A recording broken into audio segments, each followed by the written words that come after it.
1989. Only on VH1. Peace. It's gonna take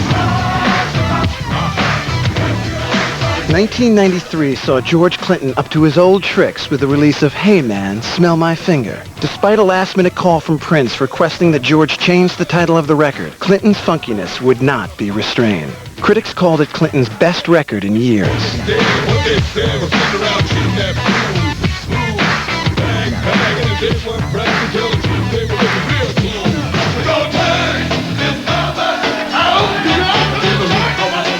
In the summer of '94, George Clinton and the P-Funk All-Stars were put on the bill of Lollapalooza alongside alternative stars Smashing Pumpkins and the Beastie Boys. It introduced George to a whole new audience. College crowds would remain the bread and butter of P-Funk tours for the rest of the 90s. 1996 marked the 20th anniversary of the Mothership Connection.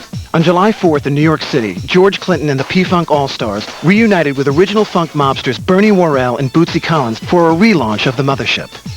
At one point in the show, there were 3 generations of Clintons on stage, as George was joined by his son, Trey Lude, and granddaughter, Shonda, who added rap to the P-Funk repertoire. George's daughter, Barbarella, was backstage in her role as George's personal manager. His sons, Georgie and Daryl, were part of the production crew, and Sean was on board as the road manager. After all his bad experiences with managers and lawyers over the years, George surrounded himself with old friends and family members to take care of the business. When he wasn't on the road, Clinton was on his farm with his second wife, Stephanie, working on songs and hunting and fishing. He spent time with his grandchildren, making up for all the years that he was away from his own kids.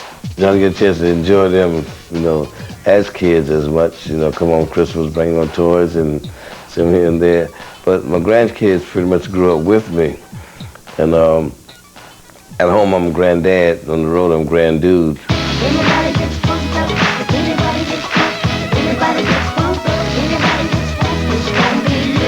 George began a struggle to regain control over his music publishing. When the former head of Westbound Records and an old P-Funk business advisor sued each other over the rights to Parliament and Funkadelic songs, it came out that they both had been collecting royalties that neither had rights to. They got into a big fight, and it came out in court that he had forged my name.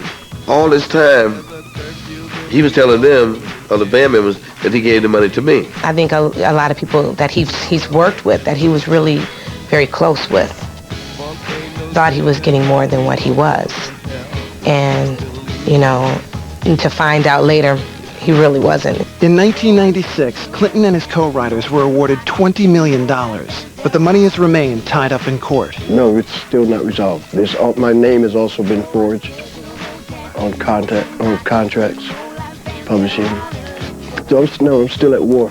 He's trying to get his business straight, so that everybody can be all right, so that all of the work they've done, they can start receiving their pay for. And that's probably the one thing that probably bothers him the most. Ow! Turn it on now! Let the funk get strong. In 1997, George Clinton and Parliament Funkadelic were inducted into the Rock and Roll Hall of Fame. I'm here to testify about Parliament Funkadelic tonight. Funk is the force that tore the roof off the sucker that is modern music. I want to say, George, I love you and I need you. And I'm happy to be here to induct you into the Rock and Roll Hall of Fame. After more than 4 decades in music, George Clinton continued to put on his 5-hour funk extravaganzas and create new music with some of the biggest names in R&B. He took up painting, and collectors snapped up his work. In 1999, George collaborated with his old friends Bernie Worrell and Bootsy Collins on a new Funkadelic record, and celebrated his 58th birthday in front of 150,000 fans on stage at Woodstock.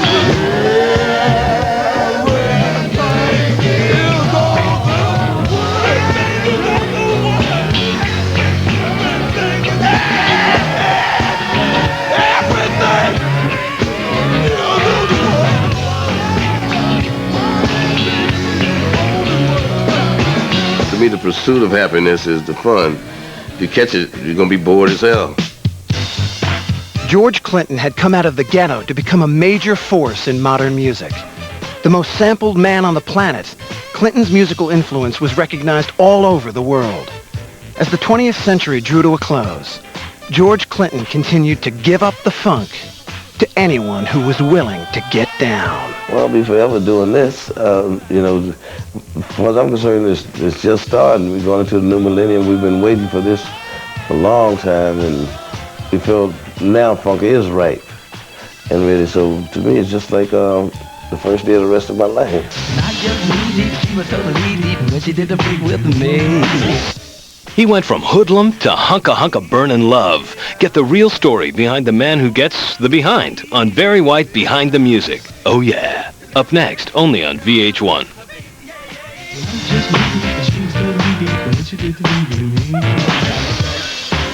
It didn't work, no. It wasn't funky no more.